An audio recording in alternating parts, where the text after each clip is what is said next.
बिस्मिल्लाहिर्रहमानिर्रहीम। अस्सलाम वालेकुम नाजरीन ग्रामी, वीडियो में बात करेंगे कि 2015 की जोहरी डील से जो ही अमेरिका दस्तबरदार हुआ है उसी वक्त से ईरान ने अपने दोबारा एटॉमिक वेपन्स की तैयारी करना शुरू कर दी है। आज उन्होंने एक बड़ा कारनामा सर अंजाम दिया है जिससे अमेरिका और इसके इत्तेहादी इसराइल पूरी तरह हैरान और परेशान होकर रह जाएंगे। नाजरीन ग्रामी, ईरान ने यूरेनियम अफजूदगी का तीसरा मरहला शुरू करने का ऐलान 5 सितंबर को किया था, जिसको सुनकर अमेरिका और इसराइल बहुत ज्यादा परेशान है। अक़वाम मुत्तहिदा की जोहरी निगरानी के इदारे ने ईरानी इक़दामात की निगरानी करने का भी ऐलान किया है। दूसरी जानब ईरान के सीनियर जनरल का ये दावा आया है कि अगर किसी भी मुल्क ने ईरान के साथ पंगा करने की कोशिश की तो उसका तहस नहस कर दिया जाएगा। किसी मुल्क को ये जरूरत नहीं, ना ही हमारे मामलात के अंदर इंटरफेयर करने की इजाजत देंगे कि वो हमारे मुल्क में आकर हमारी जोहरी तवानाई और यूरेनियम की निगरानी करे। नाजरीन ग्रामी, यूरेनियम अफजूदगी के तीसरे मरहले में इंतहाई ज्यादा जदीद सेंट्रीफ्यूज आलात का इस्तेमाल किया जाएगा।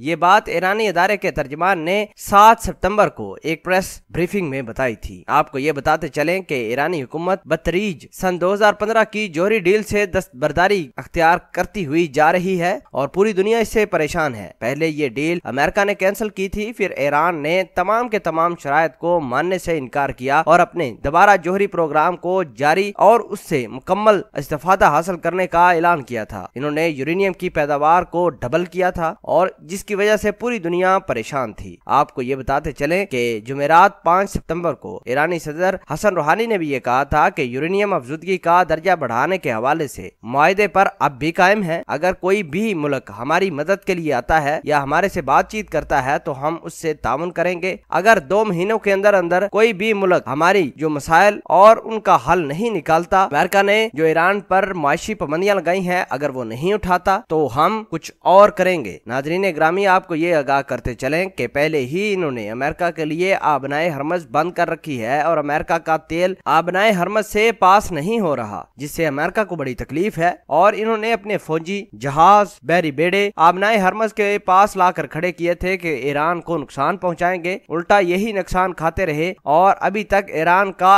एक रत्ती बराबर भी नुकसान नहीं कर पाए। नाजरीन ग्रामी, आगाह करते चलें कि अक़वाम मुत्तहिदा के जोहरी निगरानी के अदारे ने ईरानी इक़दामात की निगरानी करने का ऐलान किया था, जिसको लेकर इनके सीनियर जनरल्स मैदान में आए और उनका कहना था कि अगर किसी भी मुल्क ने हमारे मुल्क यानी ईरान के ऊपर किसी किस्म का चेक एंड बैलेंस रखना है तो उसका हम बहुत बुरा सोचेंगे। किसी मुल्क को ये इजाजत नहीं देंगे कि हमारे मुल्क में आकर हमारे ही प्रोग्राम के ऊपर निगरानी करे। ये हम कथित तौर पर बर्दाश्त नहीं करेंगे। नाजरीन ग्रामी, साथ ही हसन रूहानी ने अपने खिताब में ये कहा था कि इसराइल हमारी पहुंच से नहीं दूर, वो अपनी जारियत से बाज आए, अमेरिका भी अपनी जारियत से बाज आए, वरना इसराइल और अमेरिका दोनों नुकसान उठाएंगे। पूरी खबर के बारे में आप क्या कहते हैं? और जो ईरान ने यूरेनियम अफजूदगी का तीसरा मरहला शुरू करने का ऐलान किया है, इस हवाले से आप क्या कहते हैं? कमेंट सेक्शन में अपना इजहार ख्याल जरूर पोस्ट कीजिएगा। जज़ाकल्लाह।